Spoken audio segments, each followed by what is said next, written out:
The manor stood at the edge of the cotton fields like a mausoleum waiting for its dead. Locals said the bricks drank more than rainwater. They remembered screams. The road to the manor narrowed as though the fields themselves wished to choke it out. Daylight faltered long before the tree line. Each step toward the estate dimmed the sky by imperceptible degrees, until the traveller felt as if they had been walking into dusk rather than noon. From a distance, the house resembled a shipwreck of stone, its gables jutting like ribs against a grey horizon, shutters sealed like eyelids. Children from the hamlet called it the house that swallowed the sun, a name their elders never spoke aloud after dark. It had no true path, only a strip of trampled weeds that wound through cotton like a vein of ash.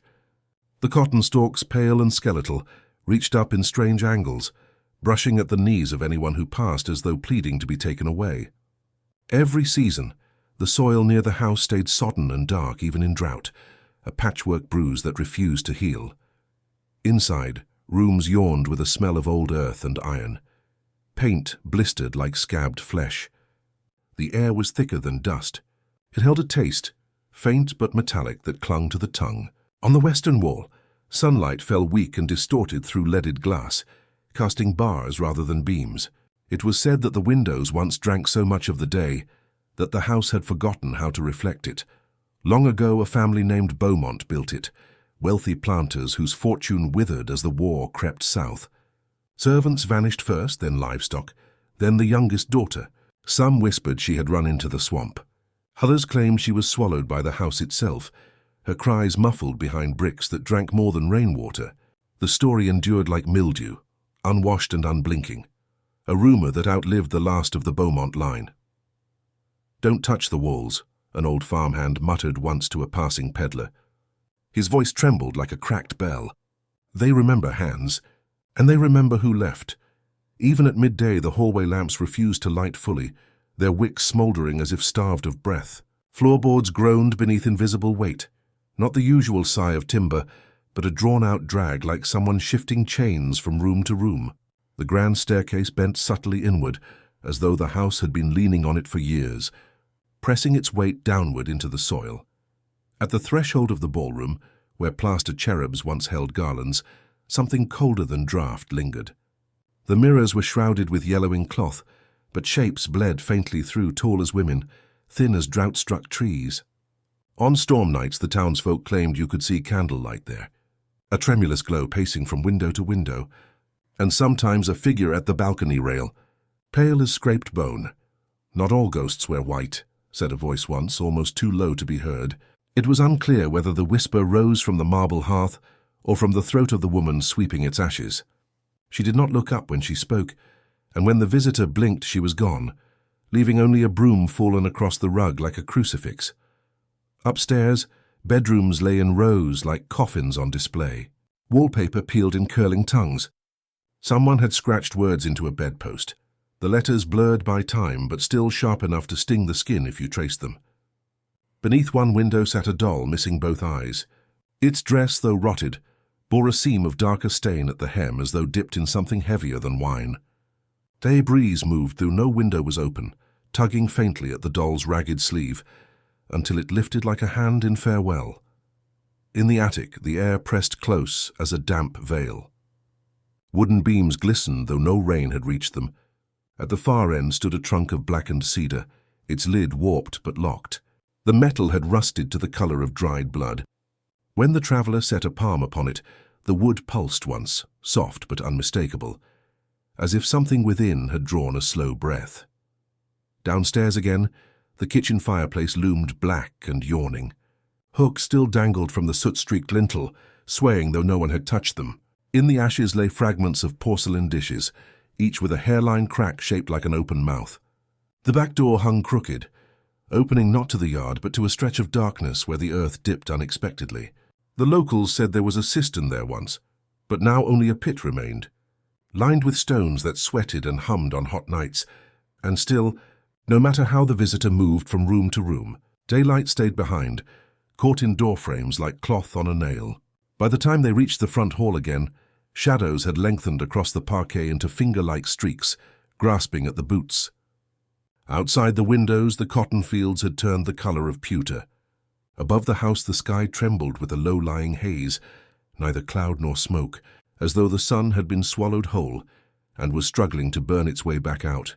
Somewhere behind the walls, faint but deliberate, came a sound like nails or teeth against brick. Then a pause, then a soft exhale, as if the house had finally noticed the intruder and was drawing breath to speak. The visitor's candle flickered and bent inward, its flame pulled toward the wall rather than away. Wax ran not down but up, recoiling from the heat. The door to the hall shut itself with a hush of old hinges. When the last seam of light vanished, the voice that rose from the bricks was no longer whisper, but a low chant, a tongue too old to name, echoing through plaster like water moving in pipes. And just before the candle died entirely, a shape unfurled in the doorway, a silhouette tall enough to scrape the ceiling, its edges seeping into the wallpaper like ink into cloth. It reached one hand, long-fingered and dust-colored, toward the traveler's face. The house had drawn in its breath. Now it would decide whether to exhale. Every creak of the hallway echoed like iron links dragging in the dark. At night, the board seemed to whisper names no one dared to speak aloud. The house was not quiet after nightfall. It only shifted its voice. By day, the walls moaned like a ship in shallow water. By night, they spoke in the register of iron, a slow dragging clink beneath the floor as though something was being pulled from one unseen room to another. Even the insects outside had learned not to sing when darkness pooled in the hallways. The crickets fell mute, and only the boards kept time. When the visitor rose from the cold carpet of the entry hall, the last hiss of the candle had already been swallowed. They moved forward by memory, hands skimming along the wallpaper's damp weave. Each step answered with a creak, but not of timber, something heavier, rhythmic, as if links were catching and releasing underfoot. The sensation was of walking on the lid of a buried cage. The locals said the Beaumonts had kept their own secrets chained below. Runaways, debtors, or worse, guests who stayed too long. The stories diverged, but every version ended in silence. A hush under the house, as if the earth itself had been told to forget. Yet sometimes at the edge of sleep, a farmer in the valley would hear the sound drift across the cotton fields, metal against metal like a dog tugging its leash. Do you hear it now? The question breathed up from the boards, rather than from any mouth. It was faint, girlish, but rasped like it had been spoken through soil. Do you know my name? The visitor crouched, pressing an ear to the floor. The wood was cold and slick, the grain swollen as if waterlogged. A low vibration rose through it, humming at the bones of the skull, clink, drag, clink. Then under the rhythm something softer, a whisper of syllables, names perhaps, spoken one after another until they blurred. The floor tasted of rust when the visitor's lips brushed it. They staggered back. The hallway was longer now, or seemed to be. The portraits on the wall, Beaumont ancestors, rendered in a brown almost black, had shifted subtly. Their painted eyes looked down, not out, as though watching the boards. In one gilt frame, the matriarch's hand rested on a set of keys that had not been there before, and the paint was still glistening wet along the iron loops. At the hallway's end, a door sagged on its hinges, the brass knob worn to a dark thumbprint. The visitor opened it and descended 3 narrow steps into what had once been a servant's corridor. The air there smelled of lamp oil and old rope. Shadows reached across the plaster, like fingers dipped in tar. Beneath their boots, the creak became a definite rattle. Boards trembled as though under strain. In the dim, they glimpsed something jutting from the crack between planks, a link of chain, dull and pitted, vanishing back into the dark like a vein. When the visitor reached for it, the chain quivered away with a noise almost like laughter, and the boards sealed over smooth again. "You can't lift it," murmured a new voice, lower, male, close enough to brush the ear. "Not from up here. It's nailed to our tongues." The visitor spun, lantern raised though no flame burned in it. The corridor was empty, but the whisper had left a cold dampness on their skin like a breath. They continued, one hand on the wall. In places the plaster bulged outward, as if something inside was pressing to be let through. Under a stairwell a trap-door crouched, its ring handle slick with a black sheen. The visitor hesitated. From below came the distinct shuffle of chain links being gathered, then a long drag, then silence. The boards around the trap-door pulsed once, in time with the visitor's heartbeat. When they knelt and pulled, the ring came away in their palm. The trap-door did not open, But the sound below changed. A scraping like fingernails on slate, then a child's thin giggle cut short. Dust rose in a grey puff and tasted of salt. On the far wall, a section of panelling had been scratched until the wood splintered. By lantern glow, the marks resolved into a pattern, not letters but lengths, as though someone had been counting. 37 tallies in one cluster, then a space, then another, each crossbar carved deeper than the last. At the final stroke, the gouge had cut straight through, exposing the black void between boards. From that gap, a sliver of metal protruded, trembling. The visitor reached. A shudder ran up their arm, cold, then heat, then the sense of a voice whispering directly into their marrow. It said a name they did not know but felt compelled to repeat. When the syllables left their lips, the house went very still. Floorboards all along the corridor flexed inward, groaning like ribs under pressure. Chains rattled below in a frenzy, as if every link had been seized at once. The panelling swelled, cracked, and for an instant the visitor saw, through the splitting wood, a glimpse of a stairwell spiraling down into nothing, lined with shackles that clinked in a windless dark. Then the vision sealed, leaving only silence and the smell of iron. At the end of the corridor stood a figure, not tall, not whole, only the lower half of a woman's dress, white but soiled, visible from the knees down as if the rest were swallowed by shadow. Her feet were bare and grey with dust. Around one ankle hung a single chain, its broken length dragging across the floorboards in a slow circle. She began to walk toward the visitor. Each step was soundless, but the chain hissed like a snake, writing a trail of soot on the wood. When she reached the trapdoor, she bent without bending, dissolving downward, slipping through the seam like mist into water. The last thing to vanish was the hem of her dress, no longer white at all but glistening dark, as though dipped in something thicker than wine. The corridor went silent.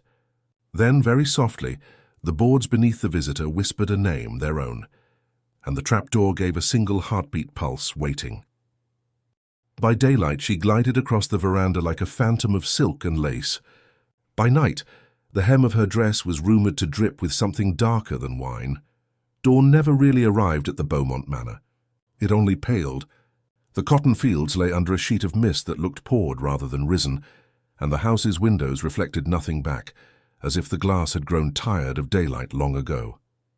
Yet at that hour, between the second and third toll of the distant church bell, she came. She stepped from the veranda, as though she had been waiting behind the doors all night, the slow swing of the shutters revealing a figure composed of gauze and light. Silk sleeves floated like shed skin. Her face was too pale for mourning, a portrait of moonlight pinned under a netted hat. No footfall sounded on the boards, no bird startled from the eaves, only the trailing whisper of lace along railings. In the weak sun, she was the perfect image of a southern mistress, dignified, drifting, a ghost who believed herself still alive. From the cracked glass of the corridor window, the visitor watched. They had not slept since the whisper of their name from the boards. Every blink summoned after-images of chains and stairwells. But now the apparition seemed harmless, a pale woman surveying her ruined gardens, head tilted as though listening for the old songs of workers in the fields. "Do you see me?" Her voice was not sound, but the hush of mist parting. It slid under the window frame, brushing the visitor's ears like silk threads. "Do you see which I am?" The visitor pressed closer. The hem of her dress was immaculate in the dim, cream silk embroidered with a lattice of ivy. But at the edge of shadow, where the veranda roof met the stair, something darker pooled. It spread upward from the hem like ink in water, staining lace into velvet, pale into crimson. The change was so gradual, it might have been a trick of cloud shadow, but when she moved again, the stain clung and glistened, dripping not onto the planks but into the air itself, where each drop hung a moment like a bead of garnet before vanishing. She descended the veranda steps without touching them. With every stride, the morning grew duller, the mist thicker, until the cotton fields lay drowned in grey. Her parasol opened with a sigh. Its fabric was red now, lined like the inside of a mouth. She tilted it toward the visitor's window, though her face stayed hidden, as if the gesture itself were enough to draw the watcher out. "You stand where he stood," the whisper deepened, no longer girlish but low and wet, the sound of a knife drawn from earth. "You wear his breath. Do you know which I am?" The visitor's palm left a print on the glass. It was warm, though their hand was cold. For a moment, the glass did not reflect their own face, but hers. A white oval, lips stitched shut with a line of dark thread, eyes like wet coals. When they blinked, the image dissolved, leaving only the mist outside. They fled the corridor and found themselves in the front parlor. The drapes had been pulled back, though no one had touched them, and light spilled in as weak as tarnished silver. Against the hearth stood a high-backed chair turned away from the room. A sleeve draped over its armrest, white silk, trembling faintly as if stirred by breath. "By day," the voice said from behind the chair, "I walked with the keys. By night." The sleeve curled, revealing fingers gloved not in fabric but in dried blood, the color of old wine. "By night I walked with the chains." The visitor's throat locked. They reached for the door, but the knob was slick and unyielding, like a living eye. When they looked back, the chair was empty. Only the hem of a dress remained on the rug, bright as spilled heart's blood, forming a shape like a map of the house. At that moment, the floor beneath their boots tilted. Not physically, some deeper shift, as if the rooms had slid from one version to another. The walls breathed out cold air smelling of iron and violets. All along the ceiling, hairline cracks traced themselves into patterns of ivy, dripping flakes of plaster that turned red as they fell. In the mirror above the mantel she stood again. Half her form was the daytime mistress, white lace, eyes calm. The other half was her night self, dress soaked, mouth unsewn, chain wound around one arm like a serpent. Both halves moved independently, reaching toward the glass from within. Where their fingers touched, the silvering flaked, revealing not wall but a depthless dark. "Choose which I am," they spoke together, a voice like two rivers joining. "White to enter, red to stay." The visitor stumbled back. Their heel struck something cold. Looking down, they saw a trail of water. No, not water, leading from the parlor door toward the cellar. It glimmered darkly, drop after drop, as though someone had carried a leaking vessel down into the depths. The trail ended at a door that had not been there before.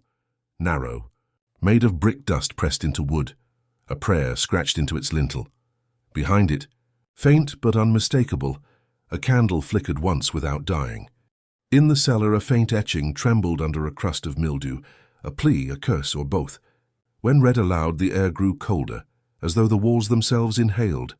The door was not wood so much as compacted debris, brick dust, ash, and something like salt, pressed into the outline of a panel. It stood where no door had been moments before. Its frame bled a faint red powder, a slow trickle like sand from an hourglass. Across the lintel, someone had carved a string of symbols that only pretended to be letters, crooked, backward, intersecting, like prayers that had been forced to share the same mouth. Each knot shimmered with damp, as if the house had begun to sweat. When the visitor touched the carving, a tremor passed down the door into the floorboards. The powder clung to their fingertips, gritty and cold. Beneath it, the etching pulsed once like a vein under skin. From behind the panel came a faint glow, not steady candlelight, but the wavering of something that wanted to be a flame. It licked at the edges of the cracks without warmth. They pushed. The panel opened with no sound at all, air exhaling outward like the breath of a long-sealed tomb. The stairwell beyond sloped sharply down, its walls built not of cut stone but of the house's own bones. Fractured bricks, old beams, even fragments of plaster still showing faded wallpaper. Each step was coated in red dust. The ceiling dripped a slow rain of water that smelled of pennies. On the first landing, the etching appeared again, scratched into the wall at shoulder height. This time it was clearer, as if freshly made. The visitor traced it with a shaking finger and felt a sting, tiny cuts opening in the skin, as if the letters themselves had teeth. "Don't speak it," a whisper rose from below, dry and papery like pages turning. "It keeps us still." But the symbols pressed against the visitor's lips like a compulsion. They tried to sound them, a hiss and a syllable that scraped the back of the throat. The instant the sound left their mouth, the stairwell inhaled. The air rushed inward, dust swirled, and the temperature dropped to cellar cold. Shadows along the walls stiffened, forming ribs, a spine, a shape larger than the corridor itself. They descended another flight. Here the bricks were scored with thousands of nail marks, some old, some glistening fresh. In the corner, a child's toy lay crusted with mildew, one glass eye staring up. Above it, scratched into the mortar, a complete sentence emerged from the chaos. "We prayed but were not heard." The candlelight grew stronger. Yet the candle itself did not burn. It floated in a niche, wax intact, wick black, surrounded by an aura of shifting glow. Each flicker cast a shadow not of the visitor, but of a woman, taller, hands outstretched, palms lined with the same carvings as the walls. When the visitor stepped nearer, the shadow's mouth opened in a silent scream and the candle sputtered, not out but inward, as if being inhaled. They picked up the candle. It was cold, heavier than it should be. At their touch the walls trembled, flakes of brick dust falling in a soft rain. Beneath the dust, the original plaster showed faint etchings of faces, mouths open, eyes hollow. One by one those mouths began to move, whispering different fragments of the same phrase, until the air around the visitor filled with a sibilant chorus. Return the prayer, return the prayer. Their own voice joined without consent. The candle's glow brightened, painting the cellar in a colorless light. Ahead, the corridor ended at a bricked wall, the same hue as the door they had entered. Yet in its center a larger carving waited, deep and deliberate. It was a handprint, palm outward, fingers splayed, scored into the masonry as if by claws. The visitor raised their hand. It fit exactly. When skin met stone, a jolt ran up their arm. The candle flared, casting the shadow of the woman full and clear on the wall opposite. She wore the same dress as before, but now it was entirely red, dripping slowly into nothing. Her head tilted back, mouth unsewn, but still she whispered through the stitches, "Breathe in." The house obeyed. Air rushed past the visitor into the walls. The candle's flame bent and vanished into the wick. Darkness slammed down, complete and wet. In that black, the prayer carved into the bricks began to glow, each line of it a thin vein of fire under dust. The walls moved, not just trembling but flexing, as though something vast behind them had shifted position to listen. A sudden sound cracked through the dark, a single chain link snapping somewhere below, followed by a long, dragging step. Then another. The cellar floor tilted, and the visitor realized they were standing not on stone but on a thin crust of mortar above a hollow space. From beneath came a voice, a collective voice. Many mouths speaking through brick dust. Your breath is ours. Your prayer is ours. Step down. The handprint on the wall began to sink inward, dragging the visitor's palm with it. Red dust poured from the seam like blood from a wound. As they tried to pull free, a second handprint appeared beside the first, smaller, child-sized, pressing outward from the other side, and from the cracks. One by one nails, long, pale, unmistakably human, began to scrape through, etching a new prayer even as the old one burned. No one saw who dug at the back of the property under a moonless sky, but the ground quivered as if it wanted to bury more than bodies. The wall was still trembling when the visitor wrenched their hand free. Red dust streamed down their arm like a second skin. Behind the brick came a hollow thud, then a pause, then another, the rhythm of a spade biting earth. Each blow reverberated up through the cellar floor until the boards above creaked in sympathy. Somewhere beyond the walls, soil was being shifted, turned, inhaled and exhaled by unseen arms. The candle in their fist flickered without flame, its glow running thin and blue. The cellar door had closed of its own accord, sealing out the faint thread of daylight. Now only that cold radiance and the slow, steady thuds filled the space. Upstairs, the house's windows stared blank and blind into night. There was no moon. Clouds had gathered like a lid over the cotton fields, and the wind carried the smell of iron and wet roots. In the back garden, once formal, now a churned waste, the ground began to stir. Grass bent in concentric circles, as if some subterranean wheel were turning. Soil cracked, split, then smoothed itself as though swallowing back a secret. The visitor stumbled up the cellar steps and pushed at the door. It opened easily, as if the house wanted them out. The hallway beyond had changed again. No portraits now, only blank rectangles where frames had hung, and a fine scatter of brick dust on the floorboards marking the path to the rear door. They followed. With every step the thudding grew clearer. It was not frantic digging, but deliberate, ceremonial, the pace of a slow hymn. Sometimes it paused. In those silences, the earth itself quivered, releasing a faint sigh before the shovels resumed. On the veranda, the night pressed in like cloth soaked in ink. The air smelled of overturned graves. At the edge of the garden a single lantern burned, though no one held it. Its light was low and the color of old bone. Beneath it the visitor saw furrows, 4, then 8, then a grid, as though a field had been ploughed in miniature. The furrows were shallow but shifting. Soil rose and fell as if something beneath were breathing. "Don't watch," a voice rasped from the cotton stalks. It was the same papery tone that had spoken in the stairwell. "If you watch, it remembers your face." The visitor turned. Between the rows of stalks a figure knelt, not digging but clutching a spade across their knees like a weapon. Their face was hidden by a veil of dirt-colored cloth. They rocked slowly, humming an off-key lullaby. When? The visitor blinked. The figure was gone, leaving only the spade driven into the earth blade first, its handle trembling. At the center of the furrows a shape began to emerge. Not a coffin, not a body. The earth pushed upward in a dome, then split into seams like cracking lips. From the opening spilled fragments of brick, bits of lace, and teeth of rusted chain. They smell like deep water filled the air. Another shovel stroke rang out, but this one from behind. The visitor spun and saw no one. Yet footprints of bare feet pressed into the soil around them, appearing one after another, circling like a slow dance. Each print filled instantly with dark water.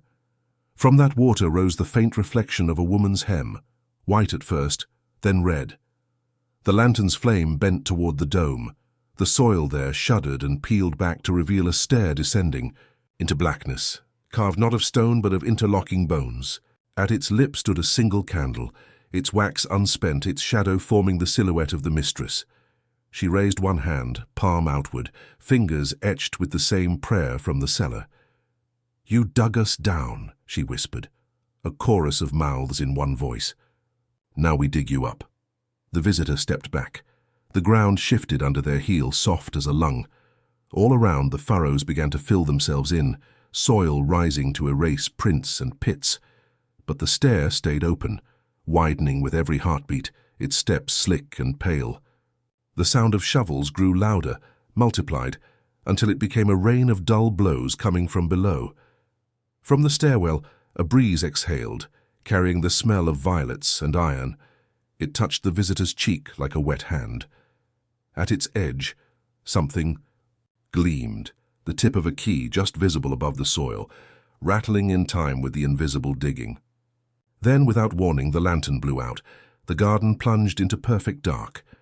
Only the stair glowed faintly, a spiral of bone descending, and the whisper of shovels became a chant, low, rhythmic, in a tongue older than the house. "Bury the sun. Bury the breath, bury the heart." The visitor's foot slipped, soil gave way. Their candle dropped, tumbling end over end down the pale steps, casting brief, ghastly flashes of the depths below. Dozens of hands gripping spade handles, faces half sown with earth, eyes blind but turned upward. The candle hit bottom and flared once, showing a wall at the base of the stair. A wall that hummed. Bricks laid by trembling hands do not rest easily.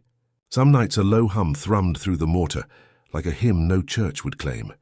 The steps of bone had closed over behind them. One heartbeat ago there had been a stair back to the garden. Now only bricks, slick and pale, sealed the way like a tongue sealing a mouth.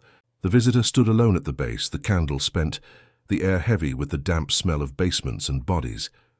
The only light came from the far wall. Not light exactly, but a shimmer, a quivering pallor like heat rising from a grave. It wasn't still. The wall trembled in tiny pulses, each brick vibrating against its neighbor, mortar shedding fine threads of dust. The sound was almost inaudible at first, more felt than heard, a low tone under the ribs, a hum that made the skull resonate. It began to gather shape, like a melody coaxed from stone. A hymn in a language the visitor did not know but somehow remembered. They edged closer. The bricks were mottled with stains, some the rust of iron, some darker, some pale and salt-like. Between them, the mortar bulged as though something inside was pressing outward. The humming deepened and the stains began to move, coiling into patterns of ivy, of chains, of mouths. "Do not join," a whisper came from just above their shoulder. The voice was old, cracked, a voice of someone who had been kneeling too long. "Once you sing, it keeps you." The visitor spun but found only emptiness. Yet the air was warm on their ear, as if breath had just touched it. They pressed their palm to the wall. Instantly the hum surged up their arm, a vibration inside the bones.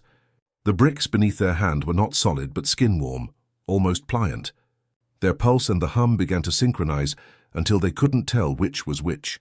The wall's surface rippled, and faces appeared, blurred like reflections in water. Men and women, children, mouths open but silent, eyes blind but wet. The humming rose, filling the chamber until the mortar itself seemed to sing. It was not melody but ritual, 3 tones repeated, ascending. The visitor's lips moved without permission, shaping the syllables. When the first sound escaped their mouth, the wall shuddered in satisfaction. "You built us," the faces said together, though no mouth moved. "You bricked us. You prayed. We learned the prayer." Mortar crumbled under the visitor's fingers, leaving fine powder like flour. Behind it something pulsed, a slick membrane, dark and veined. They pulled their hand back. The powder stuck, clinging like frost. The humming now contained words, a litany rising and falling. Bury the sun, bury the breath, bury the heart. With each refrain the bricks shifted. Seams widened. A hairline crack raced upward like a split in ice. Through the gap a faint red glow flickered, heartbeat quick. The sound of chains rose behind the chant, rattling softly like percussion. The wall was becoming an instrument. "Sing with me," came a different voice, not the chorus but one woman, clear, close. "White by day, red by night. You've seen which I am." The visitor turned. In the far corner stood the mistress. Her dress was neither wholly white nor red, but both. Colors swirled like bleeding fabric. Her mouth still stitched shut, yet her words were audible, pouring through the thread. She lifted her hands. Across each palm the same etching glowed as on the lintel upstairs. "Touch it again," she whispered. "Touch and breathe." The visitor's chest heaved. The hum was inside them now, shaking loose memories that were not theirs. The weight of bricks, the sting of mortar on cut skin, prayers whispered over hidden graves. Their throat ached with the unsung words. They reached out. Their fingers met the crack. At once the red glow flared, running like fire through the mortar. The faces in the bricks opened their mouths wide, and the hum became a scream pitched too low to hear, a vibration that made the chamber tilt. From the crack seeped a dark fluid, thick, metallic smelling. It traced the lines of the floor, drawing a circle around the visitor's boots. As it touched the mistress's hem, the white portions turned scarlet. She bent her head and spoke again. "Now it breathes." The wall inhaled. Dust whirled inward. The faces vanished. Only a single immense heartbeat echoed from behind the bricks, slow and patient. A bulge swelled at chest height, pushing outward until the mortar split, and a handprint pressed through from the other side. Long fingers, brick-colored nails scraping the air. The hum dropped an octave, a subsonic moan, and the circle of fluid on the floor began to boil. The mistress stepped back into shadow. Her voice was both lullaby and threat. "Next you will feel her nails against the mortar." The handprint flexed, claws gouging deeper, and the entire wall arched forward like a lung ready to exhale. In certain light, streaks inside the cellar wall looked like scratches, long, desperate, almost fresh. Some swore they heard them still. The wall convulsed like a living thing, mortar spitting in thin lines as the bulge became a shape. It was not a hand any longer, but the suggestion of a limb pressed through wet clay, claw tips gouging channels down the brick. Each drag left a shriek of sound, a fingernail scoring slate. Dust rose in slow curtains, and the air filled with the smell of copper and rain. The visitor's circle of dark liquid began to pulse. Each beat of it corresponded to the scraping nails. When the claws moved down, the liquid sank. When they dragged upward, it rose as though the house itself were breathing through blood. They stumbled back, but the room shrank. The ceiling, once high and vaulted, had lowered like a jaw closing. In the dimness, the scratches on the walls were no longer static marks, but fresh trails still shedding grit, curling like script that tried to spell a name no tongue should pronounce. "Don't step out," whispered the mistress from somewhere beyond sight. Her voice seemed to leak from every groove in the stone. "If you break the circle, she'll take more than your hands." The visitor's lips moved without their will. "Who is she?" The wall answered with another scrape, longer, slower, unmistakably deliberate. Mortar rained down like flour onto the circle. One claw hooked inward, curling around a brick and dragging it half free. Behind it, blackness glistened like oil.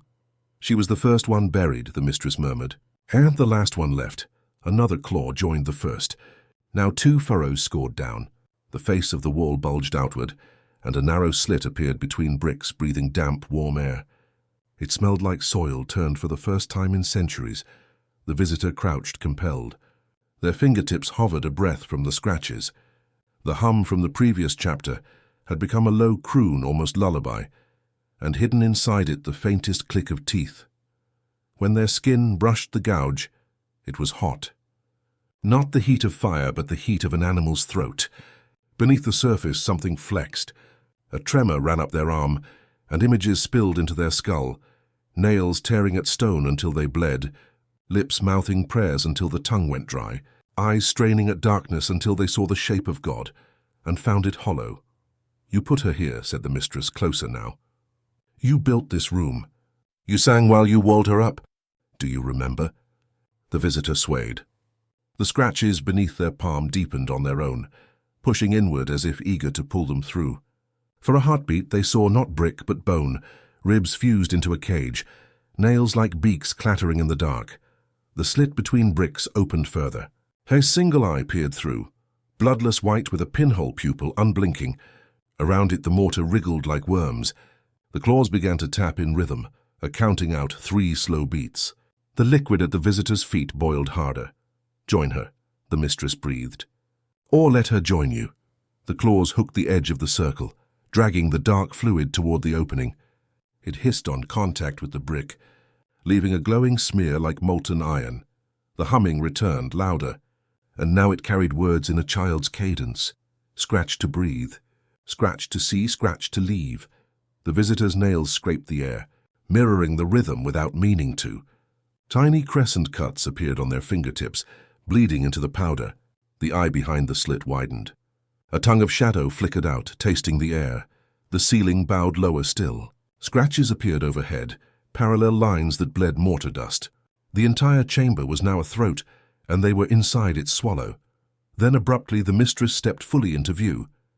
Her dress dragged a streak of red across the circle. She reached for the visitor. Her stitched mouth curved in something like a smile and whispered through the thread, "Take the candle. It still burns." In her other hand a flame hovered, impossibly steady, casting a shadow that was not hers but another woman's, tall, clawed, hair flowing like roots. The mistress pressed the candle into the visitor's palm. Its wax did not melt. Its wick did not consume. "Light shows what scratches can't," she said. "If you dare." Behind her the claws withdrew into the slit, only to reappear higher up, scoring new furrows. The eye blinked for the first time, and a tear of black fluid fell, hissing on the floor. The hum ceased. The chamber waited. The visitor lifted the candle. The flame threw its glow over the walls. Everywhere the scratches came alive, shifting like script, curling toward them. At the far end, just above the slit, words formed in brick dust. "Help me breathe again." They inhaled, and the entire wall inhaled with them. The candlelight guttered, throwing monstrous shadows. Something began to push, full-bodied, against the bricks. The mortar cracked in a jagged lightning bolt from floor to ceiling. Dust cascaded like ash.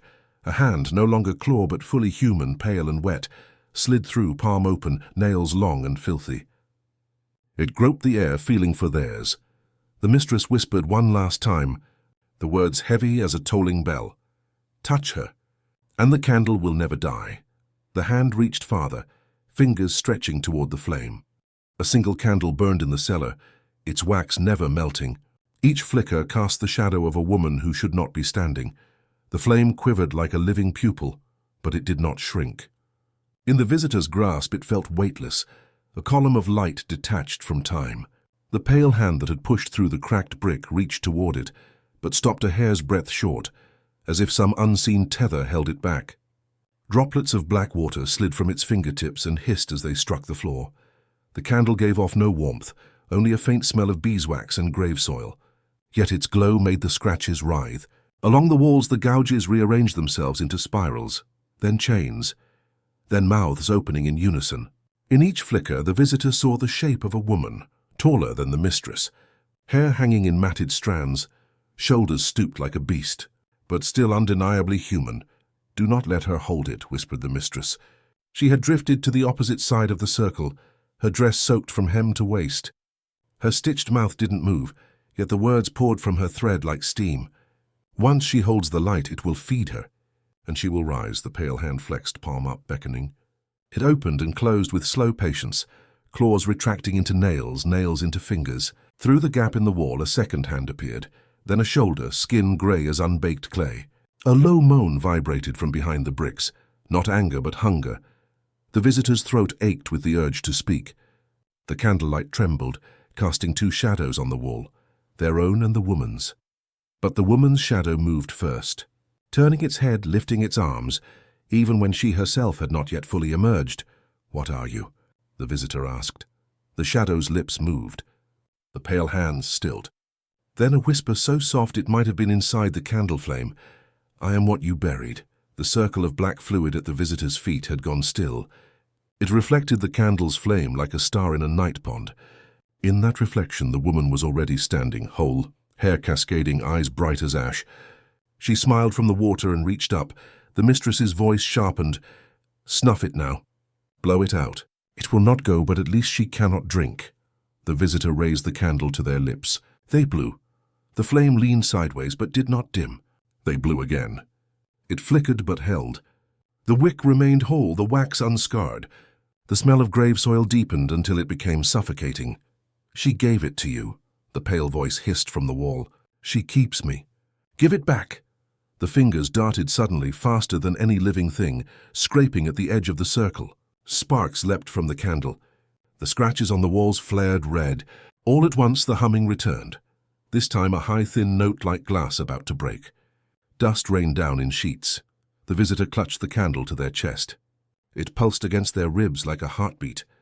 With each pulse they saw memories not their own.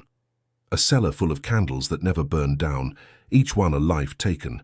Prayers whispered in the dark until the wax became flesh. The house was a reliquary, and they were holding its last relic. "You have to choose," the mistress said. She had come closer, her shadow merging with the candles. "Give her the light and she will step through. Keep it and she will claw until the walls fall. Either way, the house will open." The pale woman's face appeared fully now, pushing through the gap, like a head through a birth canal. Her eyes were white but wet. Her mouth was sewn shut with the same black thread. She pressed her hands together, palms bleeding where the stitches crossed. When she exhaled, the candle flame bowed toward her like a worshipper. The visitor's own shadow reached out without their will, hand extended to meet the pale one. For an instant, fingertip met fingertip, not flesh but shadow touching shadow, and the candle erupted in a second, taller flame. It did not burn but sang, a note that rattled the stones. The mistress screamed, or the thread did, a long tear in the air. "It's begun!" The gap split wide.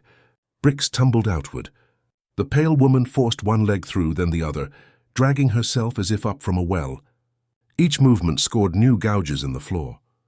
The candle in the visitor's hands burned brighter still, casting no heat but bleaching all color from the room. The woman reached, nails long again now, and curled them around the visitor's wrist. Her touch was cold but insistent. She leaned close, her stitched mouth trembling. A muffled voice came through the black thread. "Give me the key." The candle's flame elongated into the shape of an iron key and held there, dripping sparks. In the dark fluid at the visitor's feet, the reflection showed an open door where none existed. The house shuddered, timbers groaning. The ceiling began to lift like a lid. Beyond the bricks, something vast inhaled. The mistress turned away, covering her eyes. The pale woman tugged harder, drawing the visitor toward the gap. The candle key flickered wildly. In the reflection, the door swung wider, darkness spilling like water. "Choose," the voice hissed from every wall at once. "Key or flame?" The visitor opened their mouth to answer, but the candle went out on its own. No darkness followed. Instead, a soft glow rose from the floor, outlining a ring of iron keys where the dark fluid had been. They rattled one by one, though no wind moved them. And from the far end of the chamber, as the pale woman straightened to her full height, came the slow, dry rattle of iron on iron, the sound of 100 keys striking stone. A ring of iron keys appeared on the dining table one morning. None matched a lock in the house, yet each rattled when the mistress's name was spoken. They lay at the visitor's feet like the bones of an animal shed in a circle. Iron keys, each different, none familiar. Some were long and barbed like fishing hooks, others squat and ornate, their teeth jagged into impossible shapes. Rust flaked from them in red-brown powder that smelled faintly of blood. Each time the candle flame flickered, though it no longer burned, it glowed still. The keys quivered, ringing against the stone in a sound like small bells tolling under water. The pale woman had frozen. Her stitched mouth strained as though she was screaming silently, and her fingers clawed at the edges of the gap in the wall. She could not cross the circle now. Her eyes rolled white. The mistress stood behind her, motionless, head bowed, the black thread of her mouth drawing tighter. The visitor crouched. The keys vibrated more violently the nearer their hand came. At the center of the ring lay one key larger than the rest, iron gone black, its bow carved into a tiny face with closed eyes. When the visitor's fingers brushed it, the hum of the house surged up through the floorboards. A low, continuous note like 1,000 bees trapped in a jar. A whisper rose from the keys themselves. No door, no door, no door. Then a softer voice, unmistakably the mistress's. But they open what breathes. The visitor snatched their hand back. The whispering stopped. Above them the ceiling trembled. Bricks shifted. From somewhere deeper than the cellar came a slow grinding, like gears or stones turning. Dust poured down in steady streams. The candle glow elongated, casting monstrous shapes of locks and keyholes across the walls. But there were no locks, only brick. The pale woman's hands beat the mortar, her nails scraping lines of sparks. She pointed at the keys, then at her mouth, then at the visitor. Her eyes pleaded. The stitches across her lips began to bleed. The mistress finally lifted her head. Her voice was low, each word deliberate as tolling bells. She built the house with locks that lead inward. Every secret bricked behind another secret. Those keys open the rooms inside you. The visitor stared at the ring of iron. The large key pulsed faintly like a heartbeat. They felt an ache in their own chest, a weight in their ribs, as though a door had been built behind their sternum. The whispering began again, overlapping voices, childlike and old. Turn the key, unbind the seam, open the place where the house can dream. The visitor's fingers closed around the large key before they realized they'd moved. At once the iron was warm, almost hot. Images spilled into their head. Corridors behind walls, staircases spiraling down where no foundation should be, doors of bone and salt and glass. Behind each door a flickering figure waited, faces familiar but older, eyes hollow. The mistress stepped closer, her shadow stretching across the circle of keys.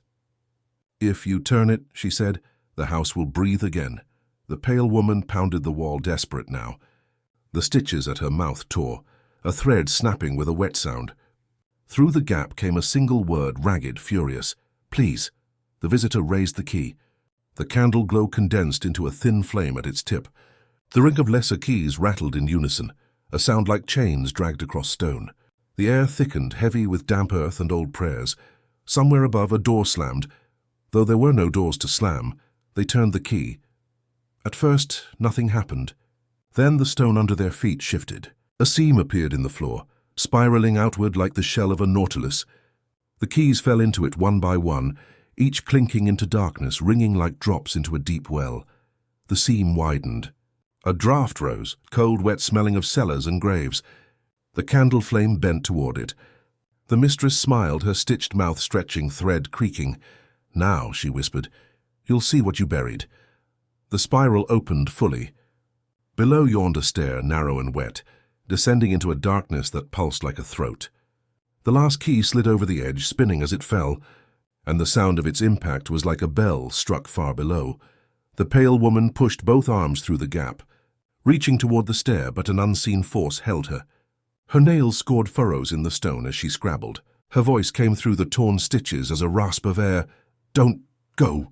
The visitor stepped to the edge, the black iron key still hot in their palm. The candle's glow circling them like a halo. They looked down into the spiral. Something exhaled up at them, not air but the scent of long-hidden soil and forgotten names. Behind them the mistress said, "It's waiting," and from far below, echoing up the stair, came the sound of something moving. Slow, deliberate, a dragging like chains but softer, heavier breathing. When the new owners arrived decades later, the cellar had sealed itself from within. Yet at night, behind the bricked wall, something seemed to exhale, slow, heavy, patient. The stair curled down like a rib cage carved into the earth. Each step the visitor took rang dull and wet, a sound of sodden wood bending, of a lung expanding. Above them, the gap in the wall had sealed, trapping the pale woman on the other side. Her nails clawed at the last glimpse of light until only a smear of red dust remained. Then even that was gone. Below, the darkness was not absence but presence. It pressed against the candle's glow, inhaling it, tasting it. The flame guttered but did not die. It grew taller, thinner, a tongue of light. With each step, the visitor's breath synchronized to a rhythm deeper than their own heart. A slow in, a slower out. The house was breathing them in. Whispers clung to the walls, overlapping like reeds in water. You built us, you sealed us, you prayed us shut. The iron key in their hand vibrated, teeth biting into their palm until it drew a bead of blood. The drop fell and vanished before it struck the step. In its place came a pulse of warm air, as if the stair itself had licked the offering. They descended. The stair ended in a cavern of brick and root. Columns rose like pillars in a cathedral, but they were not stone. They were the trunks of the house's beams, grown downwards, veins of iron winding through them like arteries. Between them stretched sheets of brick as thin as paper, fluttering as they exhaled. The sound was low, steady, the hum that had haunted the upper rooms, now a full voice. At the center of the cavern lay a hollow of earth, its surface shifting like the back of a sleeping animal. The candlelight skittered across it and revealed shapes buried just beneath, a cheekbone, a hand, a row of teeth. All turned as one toward the visitor, though they did not rise. On the far side of the hollow, something stirred. It unfolded slowly, like a figure rising from kneeling. At first only hair matted with soil, then shoulders, then a torso wrapped in what had once been white cloth, now grey and red. When it stood to its full height, the beams of the cavern bent inward as if bowing. Its face was not a face, but a mask of brick dust and thread, yet eyes glowed faintly behind it. "You've brought the breath back," it said. Its voice was the echo of every whisper in the house, layered and resonant, male and female, child and elder. "You've turned the key." The visitor could not speak. The candle burned in their hand without weight, the iron key now gone. Where it had been, a small hole opened in their palm, and from it came a thin stream of dark air joining the cavern's breath. "You built me to hold your sins," the voice continued. "You fed me with prayers, with names, with the ones you buried beneath the cotton and the walls. You thought you'd bricked me in, but a house is not stone. It is what you hide." The figure moved closer. Its feet made no sound on the soil. Each step released a sigh from the ground like graves opening. "You've come down where none return. You've heard me hum. Now you will breathe with me." The visitor tried to step back, but the earth rose behind them, soft as a lung. Roots curled around their ankles. The candle stretched taller, flickering into the shape of a rib, then a spine, then a doorframe. Through it, the visitor saw, for an instant, every room above. The veranda where the mistress in white glided by day, the cellar where prayers were scratched into brick dust, the midnight shovels moving in secret. All still, all waiting. The figure extended a hand. Its nails were long and blackened, tips glistening. It touched the visitor's chest. At once the breath inside them surged outward, leaving them dizzy, hollow. Their ribs felt like doors swinging open. "Breathe in," the voice commanded. They inhaled. The cavern inhaled with them. Every buried face under the soil opened its mouth. Air flooded back through the wound in their palm, cold and sweet. The candle's flame bent sideways, reaching toward the figure. It leaned close. Behind the mask of thread and brick dust, the hint of a smile formed. "Now you understand," it whispered. "A house is a body, and you are its breath." The ground shifted. The hollow yawned open wider, revealing a shaft that plunged deeper still, pulsing with light like a heartbeat. From below came the faint clink of chains and the scent of rain on dry earth. The figure stepped back, beckoning. "Come," it said. "We are not yet done." All around, the beams groaned. The sheets of brick fluttered like wings. The candle's flame elongated into a stair spiraling downward into the shaft. Air moved up from below, not damp this time, but warm, as if from some inner furnace. The visitor's last thought before stepping forward was that the house was not merely breathing. It was waking, and as they placed their foot on the stair of flame, the cavern exhaled one long, low sigh, a sound of walls shifting, of soil turning, of something vast stretching after a long sleep.